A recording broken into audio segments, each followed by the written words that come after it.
Hey guys, so patch 0.4 is going to bring a lot of changes and buffs to a lot of the uniques in Path of Exile 2.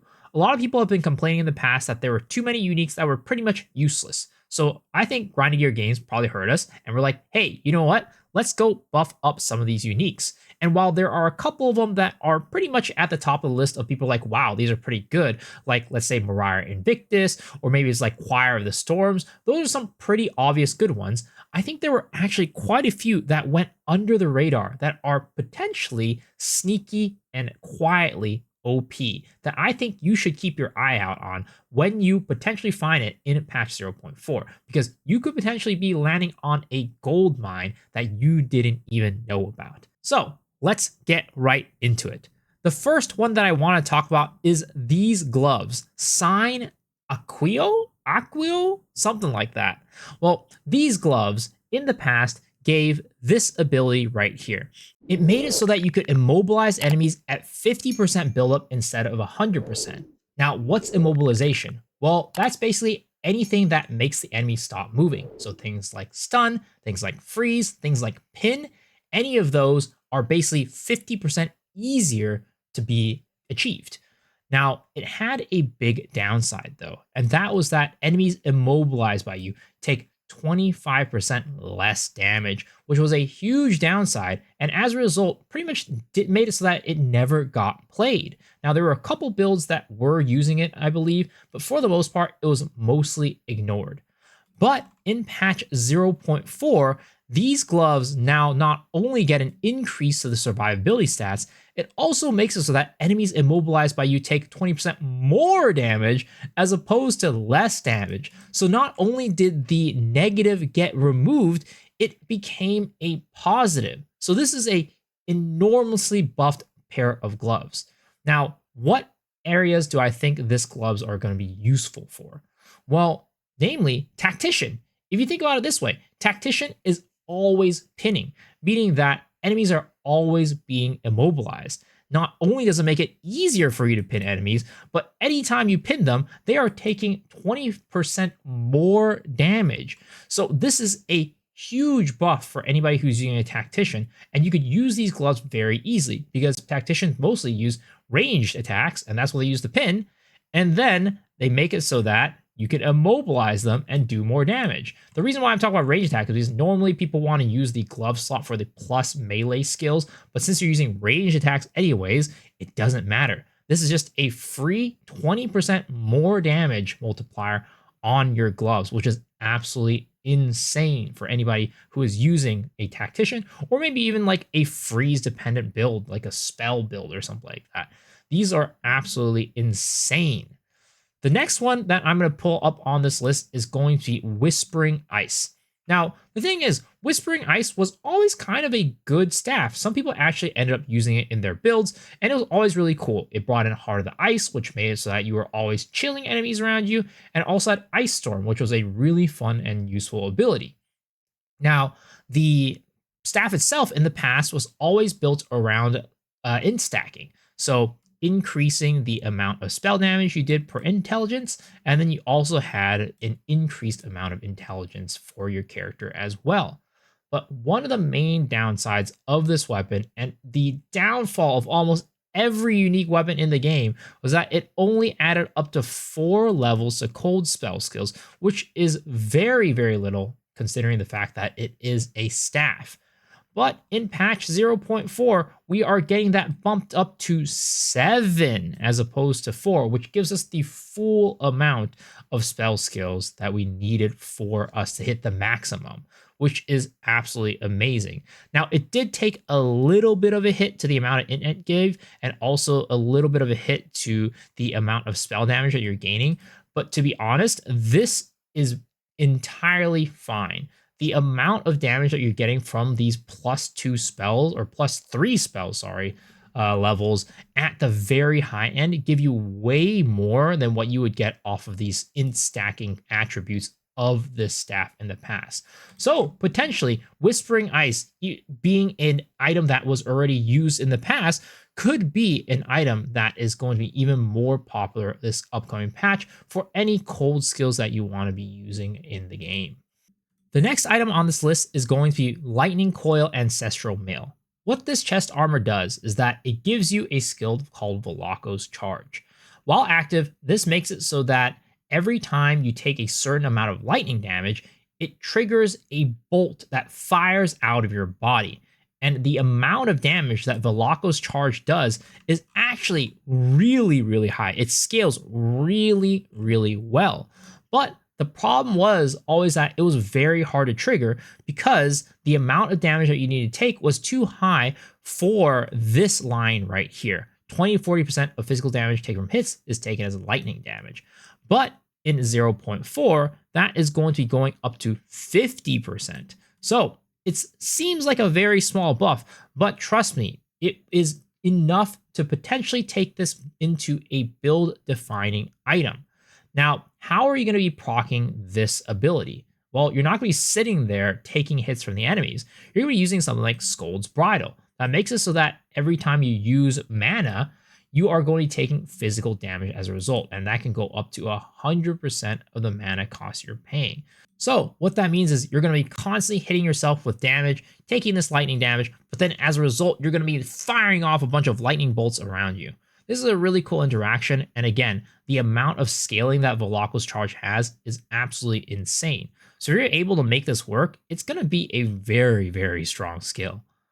Next is going to be the Couture of Crimson. Now, this is a really cool chest armor. This makes it so that you can overflow Life Leech. And if you've played Path of Exile 1, you know this is an extremely powerful ability that the Slayer in Path of Exile 1 possesses that is so, so good. Now, the big downside of this chest armor, though, was always that it gave 25% reduced maximum life, which was a huge hit. So it really didn't matter that you were overflowing life if your life was low to begin with. You're basically not making back that life that you're losing with the overflow. But with patch 0.4, it now has one of those situations where it no longer has a reduction anymore, a negative anymore. It now instead has a positive. So now you get 10 to 15% increased maximum life instead of 25% reduced maximum life, which is absolutely insane. So anybody who's playing some sort of life leech build is probably going to be thinking about using this and just boosting their survivability by a ton. Next is going to be Soul Tether. So Soul Tether is one that didn't really get a buff, but it is a Vol unique. And the next couple of these uniques are all going to be Vol uniques. So what that means is that you can go and make it a Volborn item. It's not really an official term, but basically what that means is that you can go and take one of these lines and turn it into something else. Now, what we don't know what the possibilities are for what it can turn into. So it could be really, really good or just slightly good. But the thing is, with Soul Tether, it has a very big negative that makes it so that you lose 5% of your maximum energy shield per second. And that was the reason why nobody used this. Even though this ability right here, excess life recovery from Leech, is applied energy shield, is really strong. There really aren't that many sources of Leech applying to energy shield in the game. So having this on the belt is really strong. But the fact that you lost 5% every single second was a massive downfall. But if you get rid of this with the new Volborn affixes, then not only are you potentially getting a positive upside, but you're also just getting an upside by removing this huge negative. And this has a ton of potential for a lot of classes, including, let's just say, Chayula Mug, who is trying to leech energy shield, or maybe like a Blood Mage, who is constantly leeching life, and because you are also running energy shield on a lot of these builds, you can basically become immortal in many ways. And if you combine that with Atziri's Acuity, where your leech from critical hits is instant, you are going to be very, very tanky. And speaking of tanky, we also have the Match of the Sich Demon, which is another Vol unique. Now, this one had a huge downside of you cannot have energy shield because it had a really big upside where you can regenerate 0.05% or 0.05 of your life per second per maximum energy shield. And as you know, in Path of Exile, you can get your energy shield really, really high. So this downside disappearing just means that you can stack a ton of energy shield and just become, again, pretty much immortal. But something that's really, really interesting is that we did use this item in the past in 0.1. There was a bug where demon form was able to still have energy shield with this helmet, so you were able to basically mitigate a lot of the demon form like negative health to yourself, the dot damage that you're taking to yourself, and just recover and not really have to have that much life recovery to make up for it. And what people did in that patch combined with this helmet was Ghostwrithe, which also got buffed. Now, this patch, you're going to be having 35% of your maximum life converted energy shield instead of 25. So not only is this item getting buffed, which you're going to be able to convert your life into energy shield, you're going to be able to use the Mass of the Stitch Demon and just get a huge amount of recovery on top of, again, a Volborn line, which could be very, very good on top of that too. So this combo right here looks like it could be pretty dang powerful in the upcoming patch. Now, the last one I want to mention on here that I'm going to be going into detail, the rest of these I'd say I don't really like, we'll go into it, is going to be the Mahuxotl's Machination Shield. Now, this is very interesting, right? It is getting a buff to its ability for the increased effect of socketed soul cores, right? So from going to 100%, it goes up to 333%, which I believe was the original number we had in patch 0.1, but I'm forgetting a little bit.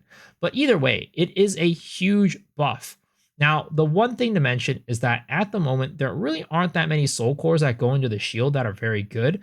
So there's a potential that this ends up being a flop, but at the same time, we are going to be getting new socketables. So potentially there could be a socketable that goes into the shield that makes it really, really strong. But on top of that, we also have the Shaman Ascendancy, which gives us additional abilities to socketable items. So depending on what those abilities are, we could potentially be seeing this shield being used a lot for shamans as well. So I definitely keep an eye out on the shield in case some of those soul cores that get added or the shaman effects are really strong. So that's about it for the ones that I would say I'm going to be going into detail. The next part are going to be all other Volborn uniques because, again, Volborn uniques are going to be getting a new line, and that line could be really good. So I just wanted to bring up some of these Vol uniques that are already good and being used a lot. First one being at Series Disdain. This is another one that you're going to be gaining more energy shield from. And this was always very good, and especially on Liches. Now, Liches didn't have to deal with this negative, but of course, Volborn, you could take this negative away and use it on any other class. But at the same time, it has always been good, and it really depends on what happens with the Volborn lines. It could just take this helmet from being good to absolutely amazing. And the same goes with this right here at Series Acuity. People use this a lot as well because the leech from critical hits being instant is really good for a class like Blood Mage. And if you can get rid of something like, I don't know, intelligence or armor right here and just get another offensive line, that would be really good as well. Same with Wrathpith. This has always been really strong, though it is getting a slight nerf here, but it is a Vol item, which means it could be going into Volborn. And then what that means is you can get rid of this right here. Non-channeling spells cost an additional 6% of your maximum life. So any class can use this, even if ones that don't use life or ones that aren't really leeching that much, right? And then again, maybe you could have a line that makes up for this nerf and makes it even better than that. Who knows? Another one to keep your eye out on. And then Seed of Cataclysm. This one right here is a very unique one. It's not very good right now, actually, but something that I want to note is that the ability to have increased crit chance and crit damage on a ring is pretty much non-existent in the game anywhere else. So if you're able to get rid of this increased mana cost and have like a really good line, you could potentially see this ring being used as well. And then lastly is going to be the Coward's Legacy Mail Belt. This one is also one that has been good in the past because being on low life is very good, obviously, because you have pain attunement, right? Making it so that you're doing more crit damage. Now, this has always been good, and if you get rid of something else, I don't know, maybe increased life and mana recovery flask, and then you have like another really good offensive line on here, it could go from being just a good item to an absolutely busted item. But yeah, those are some items that I think people are sleeping on that could potentially be build defining and very, very expensive next league. So hopefully you guys enjoyed this video. Let me know if I missed any items that you think I should be highlighting down in the comments below. But as always, if you did enjoy this video, please hit the sub button. That is the best way to support the channel. And also, I stream on Twitch every single night, and I will be streaming all day on League launch. So hopefully I can see you guys there. But if not, hopefully I'll see y'all on the next video. All right, guys. Peace.